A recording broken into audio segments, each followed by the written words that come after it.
हरे कृष्णा। तो हम कार्तिक महात्म्य की जो कथा सुन रहे हैं उसमें अध्याय संख्या 19 में जो कथा हमने सुनी उसको संक्षेप में मैं बता देता हूँ कि करवीरपुर नाम के नगर में एक ब्राह्मण है, राजा धर्मदत्त नाम के ब्राह्मण हैं। तो वे बहुत ही सदाचारी और कार्तिक का विशेष रूप से व्रत करने वाले हैं। तो कार्तिक का समय चल रहा था और वे पूजा की थाली लेकर के भगवान विष्णु के मंदिर में जा रहे थे हरि जागरण के लिए। तो वो समय था ब्राह्मण मुहूर्त से भी पहले का, कि वे अपने घर से मंदिर में जा रहे थे और पूजन के लिए जा रहे थे। तो थाली में पूजा की सामग्री थी, जिसमें तुलसी का जल था और वस्त्र है, फूल है, तो कई चीज़ें पूजा की सामग्री। तो वो लिए जा रहे थे और रास्ते में उन्होंने एक राक्षसी को देखा।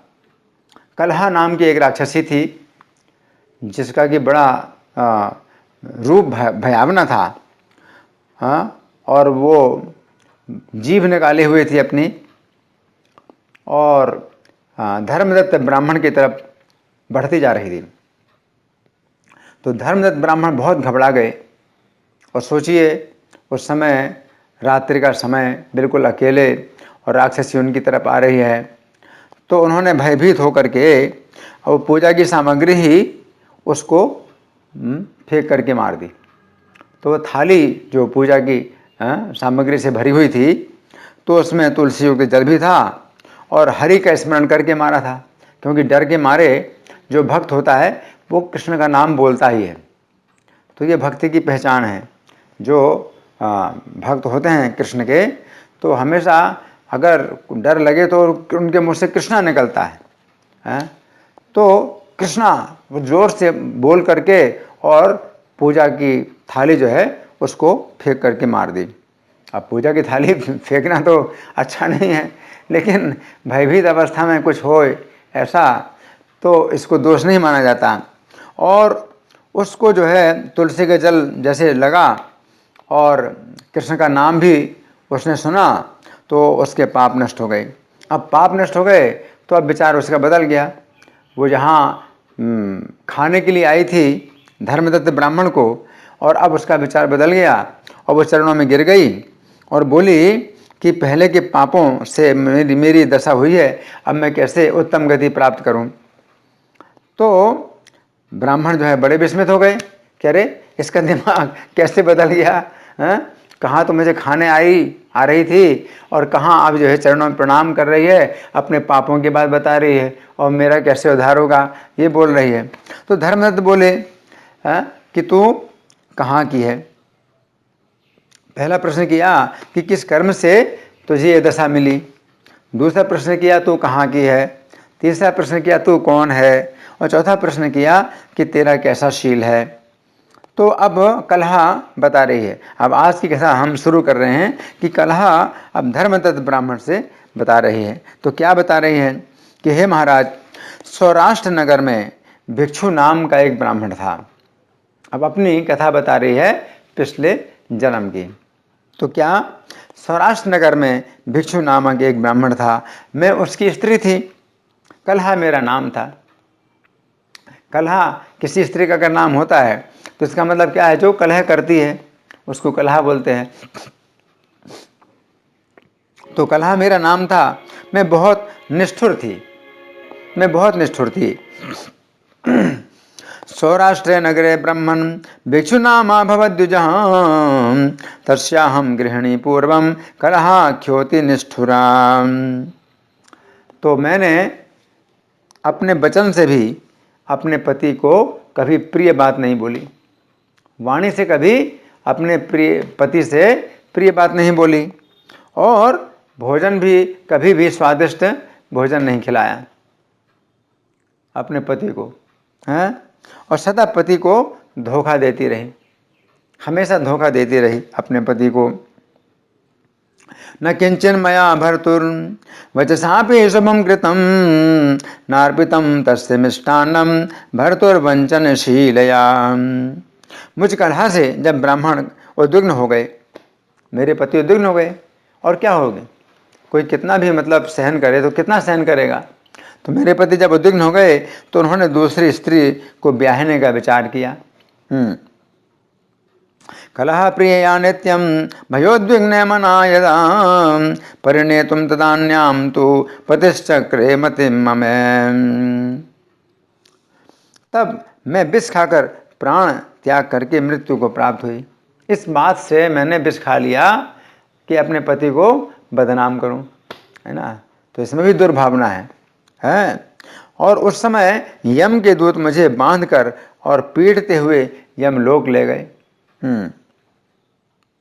ततोगरम समादाय प्राणां त्यक्त्वा मृत्युं गतां अथ बुद्ध्वा बध्यमानां मां निन्युर्यम किंकरां। यमराज ने मुझे देखकर चित्रगुप्त से पूछा। तो ये है मरने के बाद जो है क्या कथा होती है, कहानी होती है, वो कोई नहीं जानता। लोग तो सोचते हैं चलो मर गए, चलो शांत हो गए और मुक्ति मिल गई, दुखों से छूट गए। लेकिन उनको पता नहीं कि आगे चल कर के कितनी भारी वो दुखों की कहानी शुरू होती है।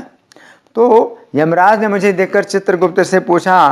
यमराज बोले, हे चित्रगुप्त, इसने क्या कर्म किया है सो देखो, इसका सब लिखा हुआ है, कर्म सब सुरक्षित हैं, है ना। तो आप तो सोचते हैं कि आपने जो कर्म किया है चलो किसी ने नहीं देखा और बात जो है खत्म हो गई, लेकिन बात खत्म नहीं होती है। तो वो अपनी बात को जो है छिपाने की कोशिश करता है, मिटाने की कोशिश करता है, लेकिन यमराज के यहाँ वो सब बातें सुरक्षित हैं। यमराज कहते हैं चित्रगुप्त से कि इसके कर्म देखो, इसने क्या कर्म किया है। यमश्च माम तदा दृष्ट्वा चित्रगुप्तम अपृच्छत अनया किम कृतम कर्म चित्रगुप्त विलोकयन्। इसने भला या बुरा जो कर्म किया हो उसी का फल पाएगी। यमराज कहते हैं भाई उसी तरह से हम इसको फल देंगे जैसा भला बुरा है। तो कलहा बोली कि चित्रगुप्त मुझे धमकाते हुए बोले। उस समय जो पापी होता है उसको बोलने का अवसर नहीं दिया जाता है कि अपनी सफाई दे, हैं, उस समय नहीं होता है। ये समय तो क्या है, खूब चिल्ला चिल्ला करके बोलते हैं और अपने को निर्दोष बताते हैं, और जो निर्दोष है उसको दोषी बताते हैं। लेकिन वहाँ यमराज के सामने उसका जो है मुंह बंद रहता है, और चित्रगुप्त जो है डांटते हुए उसको बोलते हैं, उसको डांटते हुए उसको बोले। प्राप्नोतु ऐसा कर्म फलम शुभम मायदे वा शुभम चित्रगुप्त तदा वाक्यम भर्त्यन मामवाच सह। चित्रगुप्त बोले, इसने कुछ भी शुभ कर्म नहीं किया है और स्वयं मीठा भोजन खाती हुई और अपने पति को नहीं दिया कभी। स्वादिष्ट भोजन खुद खाया और पति को कभी स्वादिष्ट भोजन नहीं दिया।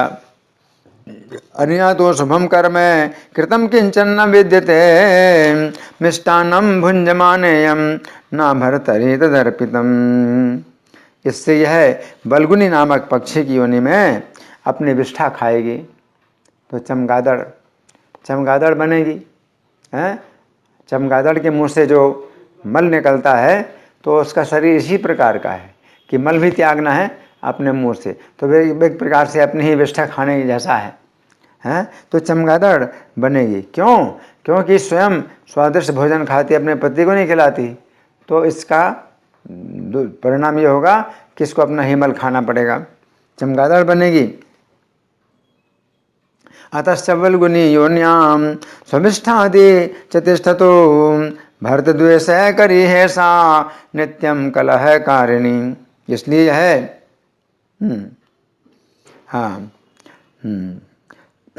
और इसने भरता से सदा द्वेष और कलह किया है।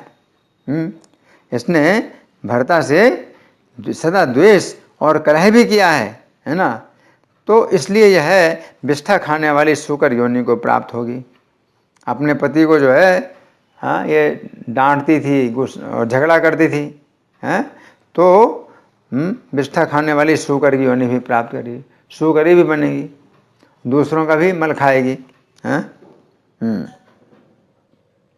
और सदा जो बर्तन बनाने के बर्तन होते थे, कड़ाही, बटुली, इसमें जो है जिसमें बनाती उसी में खाती थी। हैं? क्योंकि सोचती भाई दूसरे बर्तन में तो जो है फिर अपना काम बढ़ जाएगा, सफाई करनी पड़ेगी, तो जिसमें बनाए उसी में खा रही है ना, पति को भी नहीं खिला रही है, इस तरह से ये करती थी। तो इसका जो फल है ये भोगेगी, इसका भी फल भोगेगी।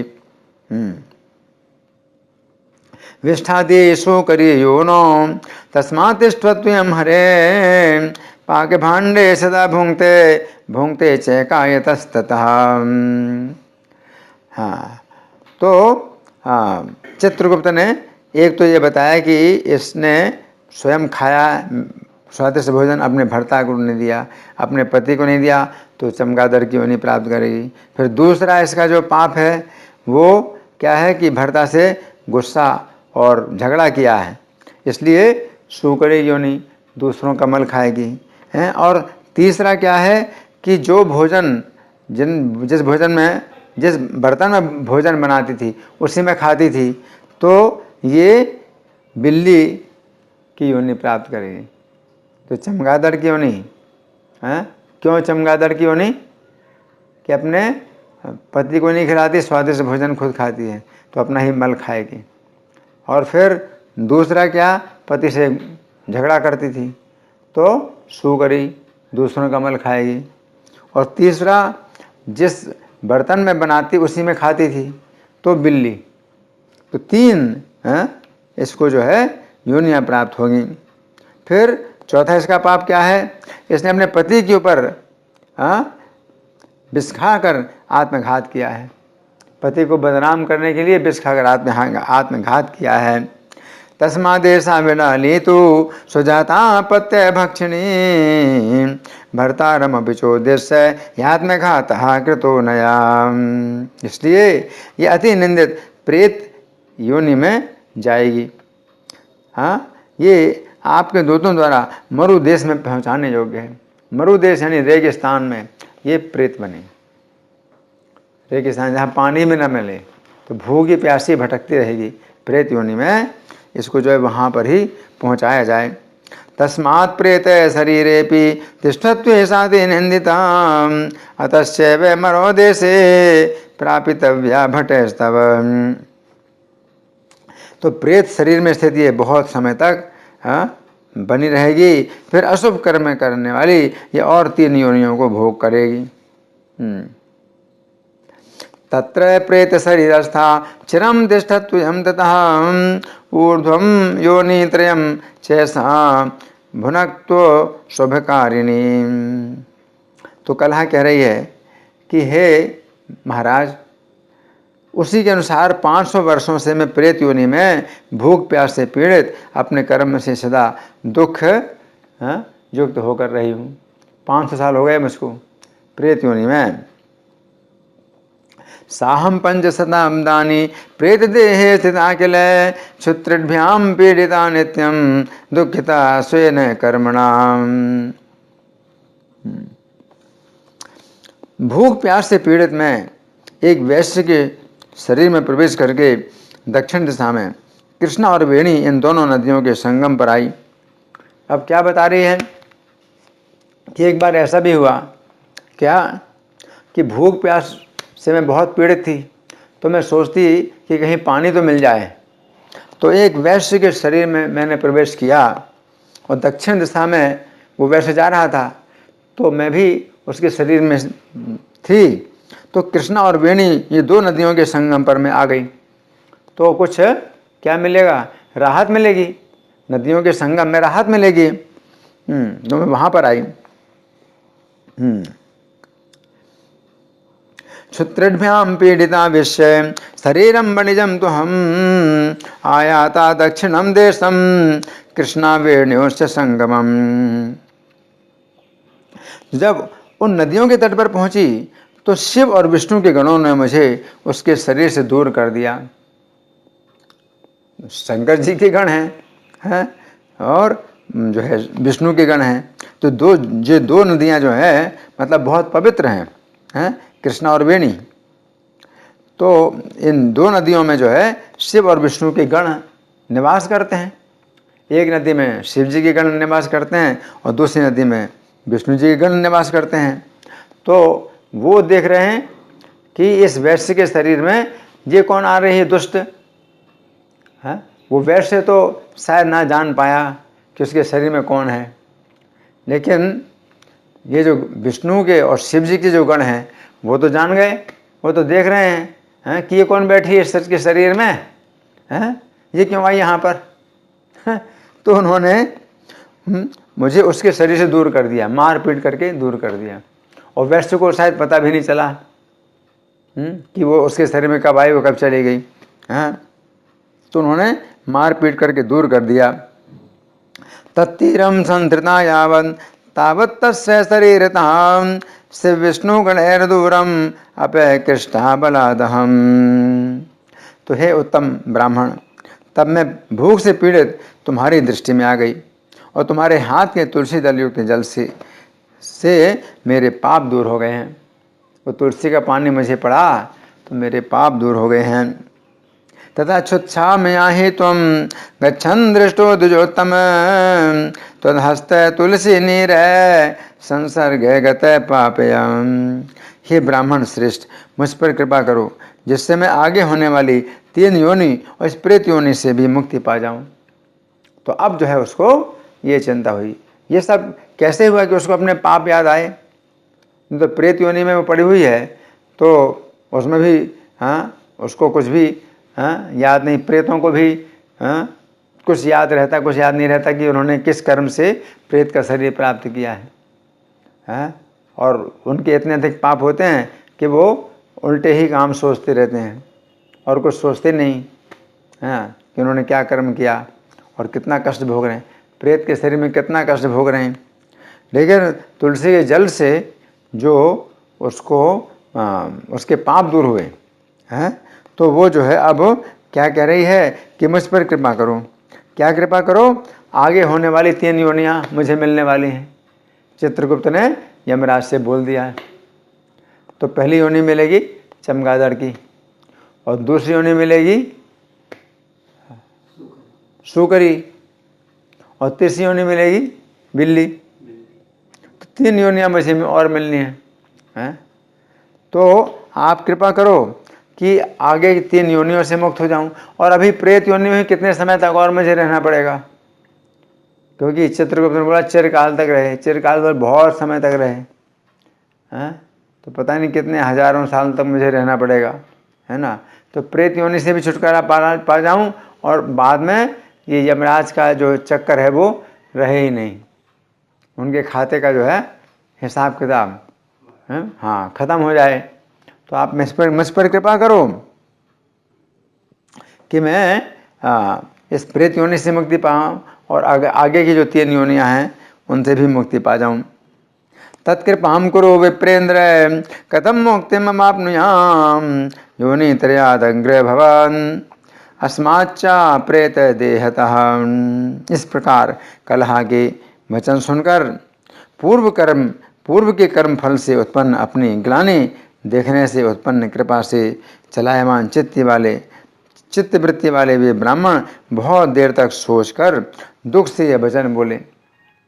तो धर्मदत्त नाम के जो ब्राह्मण हैं वो बहुत देर तक सोचते रहे कि भाई क्या उपाय किया जाए। इत्थम निशम्य कलह वचनम द्विजाग्र्य सत्कर्म पाक भव विस्मय दुख युक्त तद्ग्लानि दर्शन कृपा चलचित्त वृत्तिर ध्यात्वा चिरम सवचनम निजगाद दुख। तो यहाँ पर ये बताया गया है कि इत्थम निशम्य कलह वचनम द्विजाग्र्य। ये ब्राह्मण बहुत अच्छे ब्राह्मण थे, इसलिए इनको कहा गया ब्राह्मणों में अग्र है। ब्राह्मणों में हमेशा जो आगे चलने वाले हैं, धर्मदत्त नाम के ब्राह्मण जो है ब्राह्मण श्रेष्ठ हैं। तो जब कलह की इन बातों को सुना तो सत्कर्म पाक भाव विस्मय दुख युक्त। तो बड़े विस्मय भी हुए और साथ साथ वो दुखी भी हुए।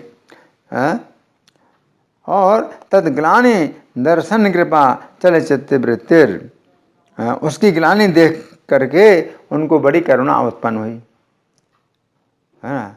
तो ये जो है, कोई व्यक्ति पापों से मुक्त हो जाए तो उसको अपने पापों की ग्लानि होती है। जब तक किसी व्यक्ति को अपने पापों से जो है ग्लानि नहीं होती है, पश्चाताप नहीं होता है, तब तक समझना चाहिए कि उसकी चेतना बहुत दूषित है। तो कलहा जो है अपने पापों से उसको बहुत ग्लानि हो रही थी, तो उनको बड़ी करुणा उत्पन्न हुई और भी ब्राह्मण बहुत देर तक सोचकर दुख से ये वचन बोले। तो बहुत देर तक सोचा और फिर भी दुख हुआ। इसका मतलब क्या? बहुत देर तक सोचा लेकिन कोई उपाय नहीं मिला, इसलिए दुख से ये वचन बोले। हाँ, क्योंकि प्रेत योनि में कोई व्यक्ति अगर एक बार आ जाए तो फिर उसका कैसे उद्धार होता है ना। तो बहुत मुश्किल है। उसके ही वंश के लोग गया में जाएं, पिंड दान करें, लेकिन अगर वो बहुत पापी है तो गया में पिंड दान करने से भी उसका उद्धार नहीं होगा, है ना। तो उन्होंने काफ़ी देर तक सोचा लेकिन कोई उपाय उनको मिला नहीं, इसलिए दुख से वचन बोले। तो उससे अब क्या बोलते हैं तो अगले अध्याय में हम सुनेंगे। ये 19वां अध्याय पूरा हुआ है। इति श्री पद्म पुराणे कार्तिक महात्म्ये एकोनविंशोऽध्यायः। धन्यवाद। हरे कृष्णा।